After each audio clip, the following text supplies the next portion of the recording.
Okay, in this segment, there's a couple of things, call it housekeeping. And I wanted to make it clear that um, uh, our overriding goal in any of the games that we are playing, designing, and showing others is that everything has to be as simplified as possible, because the competition for attention is is vast. So in this segment, I've put up the turn process for Hex Command NOVA. It's really the same as all the other Hex Command. It just tweaks a little bit based on the era and things that are happening. But one of the things that happens is, well, there's several that stand out, and one of them is communications. In the traditional historic wargaming world, uh, without the radio, the commander communicates to his forces by a plethora of couriers.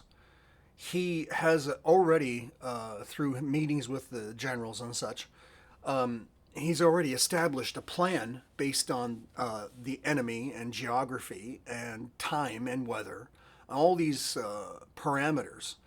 And just look, for example, at the film Gettysburg, which I hate to mention, but it does bring up a couple of visuals. And one of them is a whole bunch of people running around and tents and everything. And that's the same in the medieval times as well, in the Middle Ages. And it's the same in the film Alexander. The Even in, yes, and even in Gladiator. And why do I cite films all the time? Well, A, I'm a film person. B, it's the only visual record we have other than plowing through books and images and sculptures and trying to piece things together and reading Plutarch and other written accounts of things that happened, which are all great, but when it comes to the written record, prior to we'll call the modern age, or the age of imperialism, or the age of mechanical age, so from Renaissance forward, everything was written down by the victor. The loser just got lost. The text that he wrote just kind of disappeared, didn't it? Like, where's Hannibal's records, right? Where's the records from Carthage? Where are the records from the people that the Greeks defeated? Good questions. Where is the truth to power, if you will? But communication is the thing that is the biggest determination of how things can go. Now, in obviously, in the time of radio, everybody had every commander had a radio, and there was some in like we saw in Platoon, there was a radio man. He carried on his back a battery powered device, which was the radio, which was how orders were received, or situations were sent out, situation reports, calls for help. So when you think of all these things, communications is really the thing, isn't it? Right? I mean, as I was saying about all these couriers running around, well, the commander himself is receiving couriers too. Think about Chickamauga. Think about Antietam. The commanders are getting people running in and going, "Oh, sir, by the way, here's so and so's situation. We're waiting to see, or we want to do, or something of that nature."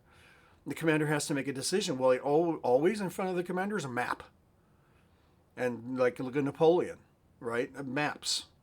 And by the way, when I cite Napoleon, I'm not talking about any of the recent work, although there may be foreign films we're not privy to. But what I'm talking about is Waterloo with Rod Steiger. Pretty much the most unbelievable mass infantry film which should actually be redone, I think. And I think the person for it would be, again, either James Cameron, which he won't, but Ridley Scott. So Ridley Scott is doing Napoleon, has done, and I don't even know if I'm going to see it. But it's a noble attempt.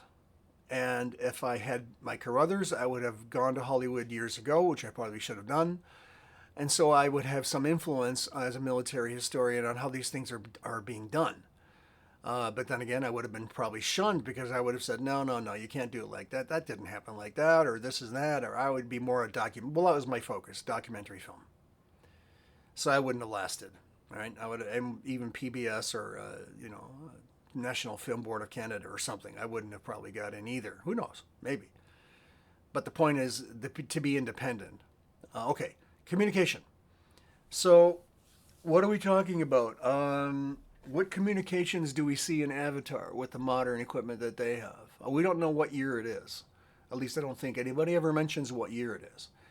But when we look at our game here, Hex Command NOVA, we're talking about communications from a commander somewhere, probably the dropship, where he's got his base and where he's got the map, be it electronic or printed or whatever, just sketched on electronic glass. I don't know, but the fact is the commander is in communication with his units, and in our case, this commander has to be in communication with these people, and they have to be in communication with him all the time to let him know what's going on. Well, planetary wide, different planets are going to have different atmospheres, and frequencies are going to be problematic, right?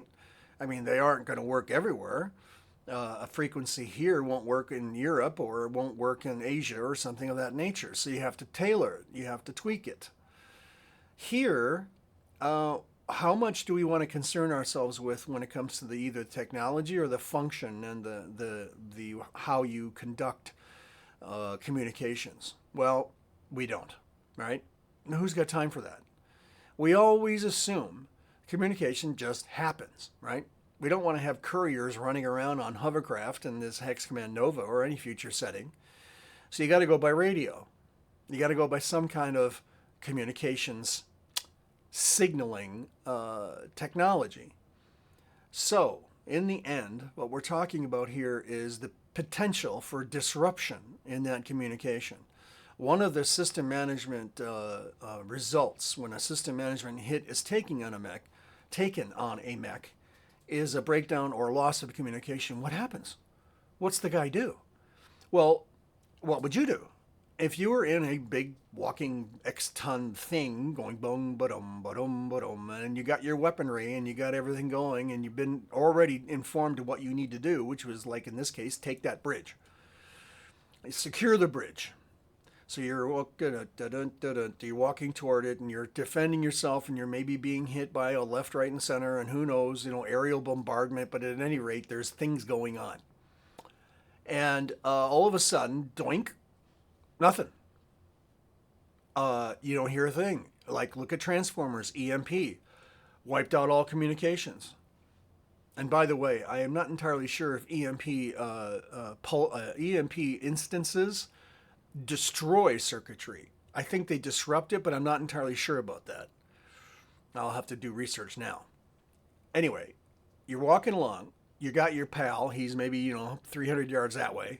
In this case, look at the Valkyrie and the Warhammer, top left-hand corner. Same. They have the same orders. There's two bridges, and they have to secure them. Now, there's only two mechs, but they think there's more coming to help, because there better be.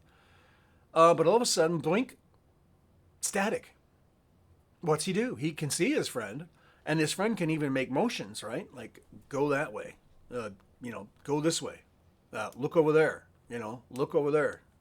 Flags, right? You can't open the hatch of a Sherman tank and put a flag, or a T-34 and put a flag up going, hey, right? Which is what they did on the Russian front, because they didn't have radios. They used hand signals. They didn't have, obviously they didn't have flags sticking up, but they could have used something, right? That's another good question. Not entirely sure, but hand signals were issued. They were recorded as happening.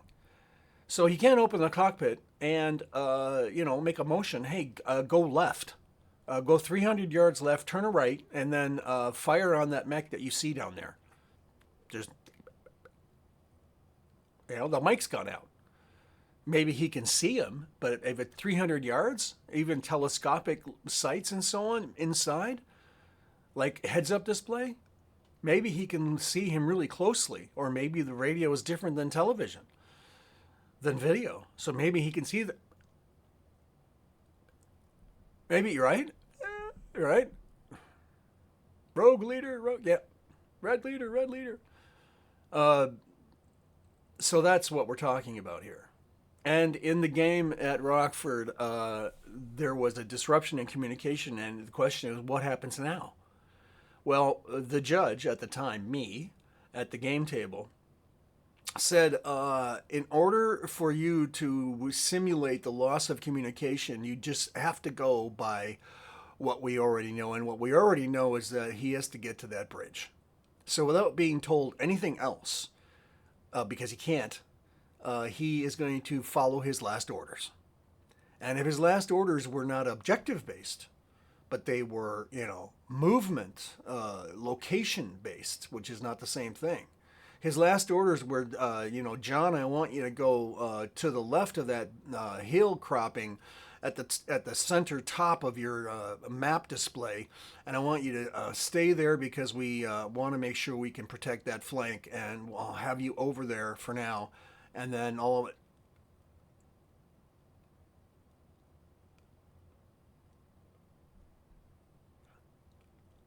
See? So what do? That's his last orders. And then from what happens when he gets up there? Well, we can only die roll to see if he can fix his radio, if it's disrupted. If it's atmospheric, if it's frequency or hacking related, how do you fix that? Well, we don't know, right? We have to come up with a way for these things to become AI controlled, because they have to think for themselves as to what to do. And in Platoon, you might have, Barnes thinking, okay, here's what we're doing. This is what we're going to do. Radio is gone. We're going to go with our objective, which was this, if he has been told the objective, right? And that's how you would continue with any kind of communication disruption. So in other words, in the end, it's kind of up to the players and the judge to determine how do you work, how do you continue to operate without communication between objects, with no couriers and nothing. How do you work? And that is basically the situation. And it's kind of fun and funny at the same time, because boy, how is that going to happen? Well, how does it happen in World War II when the radio's out? And by the way, the radios barely worked. Don't think that because it's World War II, oh, everyone's got a radio. No. I know from firsthand experience that didn't happen as much as people think. And as good as people think. In other words, 30% of the time, you might have a working radio. 30% of the time. Or you'd be in range, depending on where you were, anywhere. It didn't seem to matter. The technology was just not reliable. Okay, and as a Motorola person, I can attest to anyway. So that's where we are, and what we'll do is we'll come up with ways in which we can do this, maybe AI, pseudo AI interpretation of what happens next after a radio goes out, after you can't talk. Maybe you can't see. Well, that's another issue. If you're blind, you can't really do anything, right? You can't, say you're blind visually, and all heads-up displays and stuff in the vehicle are gone. What happens? Well, you're basically zeroed out. You don't do anything. Do you have any kind of sensors that will work? Well, we can talk about that, and we can adjudicate that at a later time. But for now, we'll play as makes sense for expediency and, etc.